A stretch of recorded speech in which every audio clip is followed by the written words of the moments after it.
खैर, अब हम उस अलार्म का विश्लेषण करेंगे जो आज दिन में आपके मोबाइल पर बजा होगा। मित्रों, इसे आप आपातकाल का राष्ट्रीय अलार्म कह सकते हैं। आज आप में से कई लोगों के फोन पर एक अलर्ट वाला मैसेज और ऑडियो आया होगा। जिन लोगों ने इस मैसेज को मिस कर दिया, उनको हम एक बार फिर से ये मैसेज और ऑडियो सुनवा देते हैं।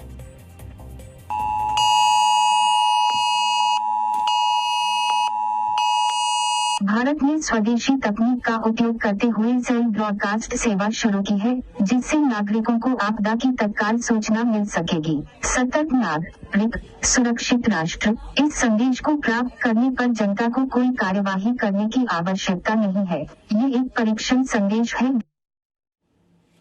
मित्रों, ये मैसेज आपने देख लिया।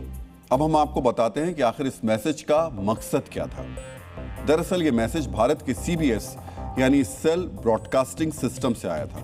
इस सिस्टम को पूरी तरह भारत में बनाया गया है और इसका मकसद है बाढ़, भूकंप या युद्ध जैसे आपातकाल में सभी नागरिकों को एक साथ अलर्ट करना। CBS सिस्टम के जरिए एक साथ पूरे देश के मोबाइल फोन्स पर अलर्ट का मैसेज भेजा जा सकता है। अगर अलर्ट किसी खास क्षेत्र तक सीमित है तो उस क्षेत्र के मोबाइल टावर की रेंज में जितने भी फोन हैं उन पर अलर्ट का मैसेज भेजा जा सकता है। अगर किसी व्यक्ति ने अपना phone do not disturb mode में लगा रखा है तब भी अलर्ट का मैसेज आएगा। अगर किसी के फोन में नेटवर्क कम है तब भी फोन पर अलर्ट वाला मैसेज आएगा।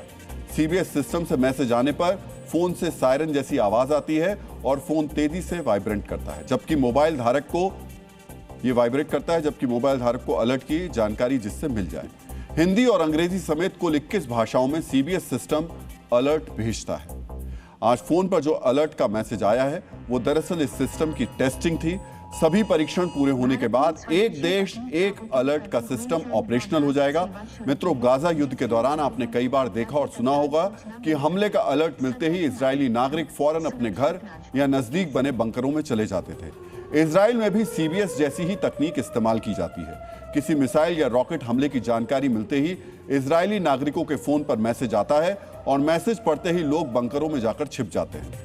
मित्रों, सिर्फ युद्ध ही नहीं बल्कि प्राकृतिक आपदा के दौरान भी इस किस्म के सिस्टम से हजारों लोगों की जिंदगियां बचाई जा सकती हैं। वर्ष 2023 में गुजरात में बिपरजॉय नाम का एक चक्रवाती तूफान आया था।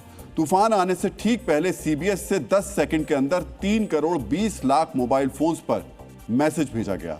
बिपरजॉय एक तीव्र तूफान था, लेकिन समय से वार्निंग मिलने की वजह से इस तूफान प्रभावित क्षेत्र में किसी की भी जान नहीं गई।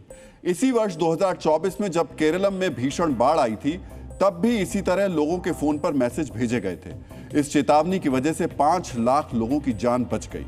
अब आप सोच रहे होंगे कि जब पहले से यह सिस्टम मौजूद था तो आज टेस्टिंग क्यों की गई? इस सवाल का जवाब है तकनीक।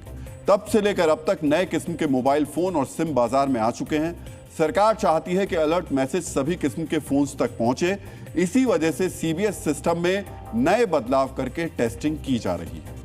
मित्रों, आज जीवन में तकनीक का इस्तेमाल बढ़ गया है, लेकिन ऐसा नहीं है कि बड़े पैमाने पर अलर्ट या चेतावनी देने का सिस्टम आज ही विकसित किया गया है। प्राचीन सभ्यताओं में भी एक साथ बड़ी आबादी को चेतावनी देने की व्यवस्थाएं मौजूद थीं। मिसाल के लिए रोमन साम्राज्य में आग का इस्तेमाल किया जाता था। जब भी शत्रु हमला करता था तो किसी पहाड़ के ऊपर आग लगा दी जाती थी।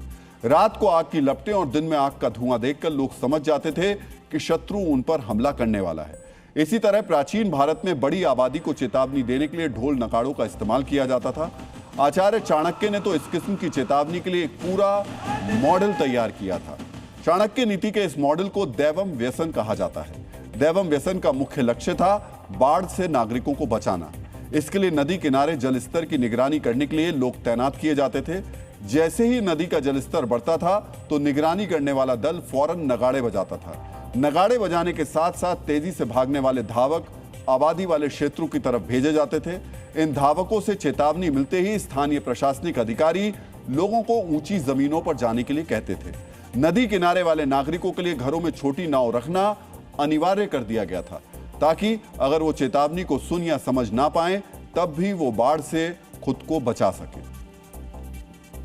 डीएनए मित्रों, आज जो मैसेज मोबाइल पर आया है वो सिर्फ एक मैसेज नहीं है, बल्कि जिंदगी बचाने वाली संजीवनी है। इसी वजह से हम सभी को इस मैसेज और ऐसे अलर्ट्स को गंभीरता से लेना चाहिए। हो सकता है आप में से कुछ लोग ऐसे भी हों जिनके दोस्तों या जानकारों के पास अलर्ट आया हो लेकिन उनके फोन पर नहीं आया हो।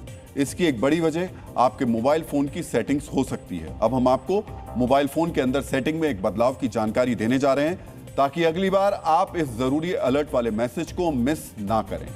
आपको ज्यादा कुछ नहीं करना है, बस आपको अपने मोबाइल की सेटिंग्स पर जाना है। सेटिंग्स के अंदर आपको नीचे की तरफ सेफ्टी और इमरजेंसी लिखा मिलेगा। इस फीचर पर क्लिक कीजिए। क्लिक करने के बाद आपको एक जगह वायरलेस इमरजेंसी अलर्ट लिखा हुआ नजर आएगा। जब आप इस फीचर पर क्लिक करेंगे तो वहां आपको अलाउ अलर्ट का ऑप्शन मिलेगा। बस अलाउ अलर्ट को ऑन कर दीजिए, फिर आपके फोन पर भी अलर्ट वाला मैसेज आएगा। मित्रों, सदियों के अंतराल में तरीके बदल गए हैं, लेकिन बड़ी आबादी को एक साथ चेतावनी देने का विचार समान ही है। पहले ढोल बजाए जाते थे, आज मोबाइल पर मैसेज भेजाते हैं। अगर आपको हमारी ये जानकारी काम की लगी तो आप डीएनए के यूट्यूब पेज पर जाकर इस क्लिप को डाउनलोड कर सकते हैं। अपने दोस्तों और जानकारों के साथ ये वीडियो शेयर करके उन्हें भी अलर्ट वाले सिस्टम के प्रति जागरूक कर सकते हैं।